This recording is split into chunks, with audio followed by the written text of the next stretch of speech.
தவளைகளின் நாக்கு மிக நீளமானது, ஒட்டும் தன்மை கொண்டது. இது பூச்சிகளை பிடிப்பதற்கு மிகவும் பயனுள்ளதாக இருக்கும். சில தவளை இனங்களில் நாக்கு அவற்றின் உடலின் நீளத்தை விட 2 மடங்கு நீளமாக இருக்கும். தவளைகள் பலவிதமான வண்ணங்களில் காணப்படுகின்றன. சில தவளைகள் தங்கள் சுற்றுப்புறத்துடன் ஒன்றி போகும் வகையில் நிறத்தை மாற்றிக்கொள்ளும் திறன் கொண்டவை. குளிர்காலத்தில் தவளைகள் மண்ணுக்கு அடியிலோ அல்லது குளத்தின் அடியிலோ புதைந்து குளிர்கால உறக்கத்திற்கு செல்கின்றன.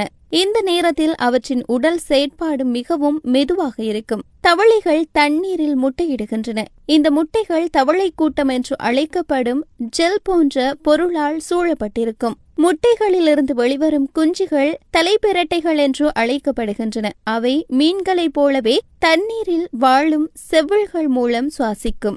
ஒவ்வொரு தவளை இனமும் தனித்துவமான ஒலியை எழுப்புகின்றன. இந்த ஒலிகள் இனப்பெருக்கத்திற்காக துணையை அழைப்பதற்கும் தங்கள் எல்லையை அறிவிப்பதற்கும் பயன்படுத்தப்படுகின்றன.